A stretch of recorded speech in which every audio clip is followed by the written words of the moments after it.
Fala galera do Boteco Connection, beleza? Tudo bem com vocês? Rafa Barba aqui, mais uma vez, pra gente continuar esse papo aí sobre o que tá rolando lá na Ucrânia. Porque pensar sobre esse conflito aí exige bastante esforço, disciplina e paciência para acompanhar o que está sendo produzido e veiculado pela mídia ocidental, né? São muitas narrativas aí conflitantes, muito maniqueísmo e acaba complicando um pouco a maneira como as pessoas enxergam o conflito. A gente precisa lembrar que essa guerra não começou há 8, 9 dias atrás, ela tem raízes muito mais profundas, né? E para que a gente possa conversar sobre isso com seriedade, eu queria convidar vocês para a gente pensar juntos aí sobre dois documentários que foram produzidos acerca das manifestações, né, na Ucrânia e que terminaram lá com o golpe que derrubou o presidente Yanukovych. Um desses documentários é o Winter on Fire, Ukraine's Fight for Freedom, que está disponível no Netflix. Esse documentário ele foi produzido pela Netflix, saiu em 2015 e ele concorreu ao Oscar de melhor documentário em 2016. Ele aborda os protestos lá da Praça Maidan, na capital da Ucrânia, e diz que tudo que aconteceu ali ficou assim, o documentário está meio novelizado, né? Tudo é retratado nesse documentário como uma revolução popular contra um governo dito corrupto, autoritário, né, do Yanukovych, que era alinhado à Rússia.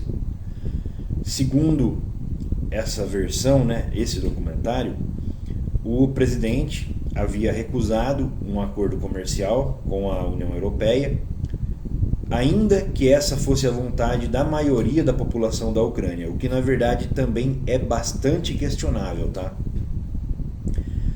As manifestações pacíficas, segundo o documentário, elas evoluem para uma repressão policial muito forte que ocasiona em conflitos e mortes de civis, né? E esses eventos eles são mostrados o tempo todo no documentário. Já o segundo documentário que a gente vai trocar uma ideia é o Ukraine on Fire, dirigido pelo Oliver Stone, e que inclui diversas entrevistas com o Yanukovych, com o presidente da Rússia, o Vladimir Putin. E vocês podem encontrar esse documentário na Amazon Prime. Ele foi lançado em 2016. Na visão do Oliver Stone, os protestos eles são descritos como sendo uma manipulação de massas que foi orquestrada e bem sucedida pela oposição parlamentar ao governo do Yanukovych.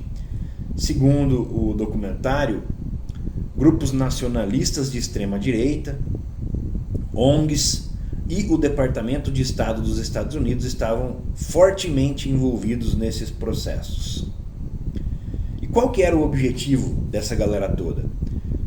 Era destituir o presidente pró-Rússia, que foi eleito democraticamente, por um governante pró-União Europeia e pró-OTAN, né? Para o Oliver Stone, isso foi atingido por força de um golpe de Estado. Fica muito claro isso no documentário do Oliver Stone. No documentário Winter on Fire, o da Netflix, fica evidenciada uma narrativa pró-Estados Unidos, pró-Ocidente. Ela é mostrada através de relatos de vários participantes do conflito, como é comum em documentários, obviamente, todavia com uma seleção muito bem feita para corroborar essa intencionalidade.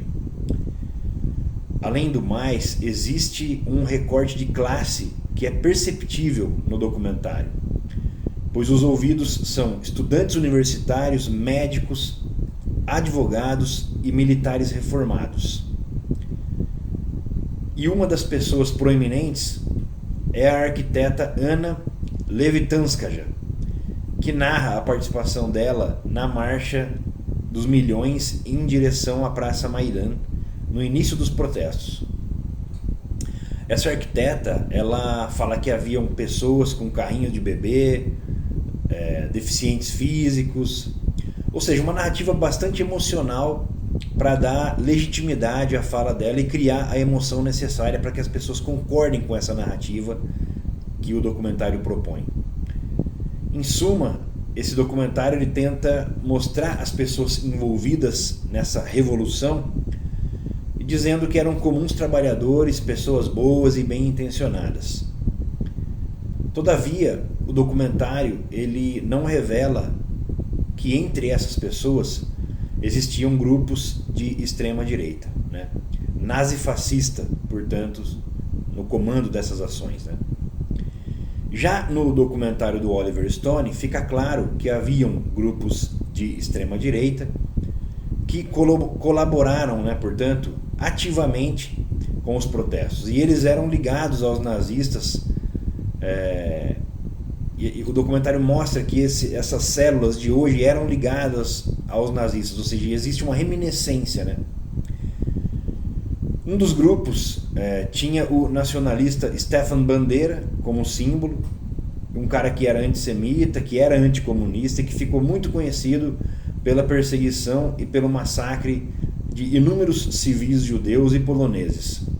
O cara era um verdadeiro genocida, né? Muita gente nas manifestações usava camisetas com a estampa do rosto do Stefan Bandeira, né?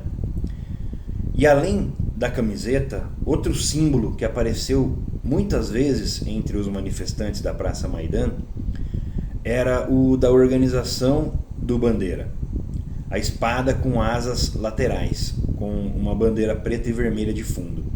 Um símbolo fascista e anticomunista, portanto, né? Tudo isso é omitido no documentário da Netflix. Você não vê isso no documentário da Netflix. Quem assiste essa versão novelizada acha que foi uma revolução linda, feita por democratas, mas a gente sabe que não é bem assim. O documentário, o tempo todo, traz entrevistas e narrativas sobre o estopim do movimento ter sido a não assinatura do acordo de livre comércio entre a Ucrânia e a União Europeia, que havia sido prometido pelo presidente Yanukovych.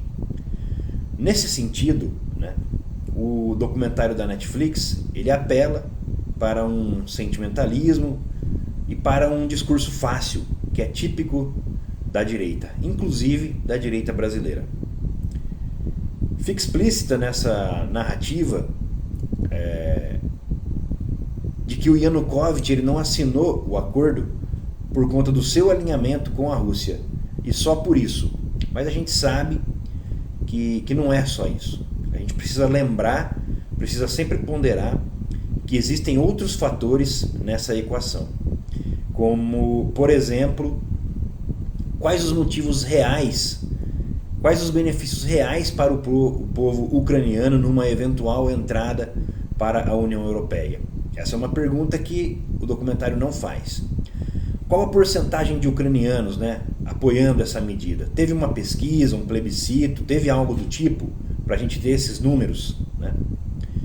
Como reagiria o mercado de trabalho interno e os comércios locais, né, a partir desse alinhamento com a União Europeia?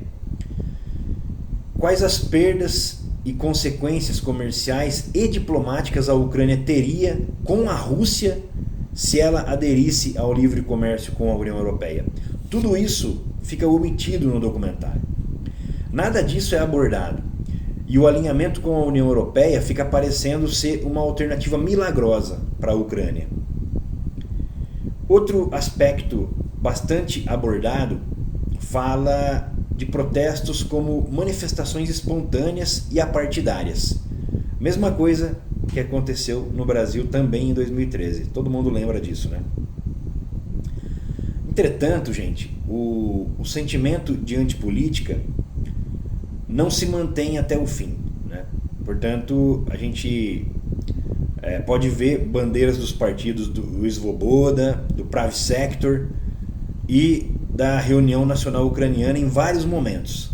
É só a gente dar uma pesquisada, você vai ver que não era tão apartidário assim, né?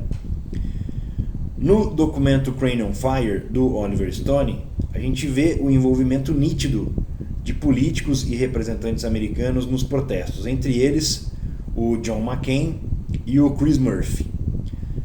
Também a secretária assistente para assuntos europeus e eurasiáticos, né, a Victoria Nuland, além do embaixador americano, o Geoffrey Piat.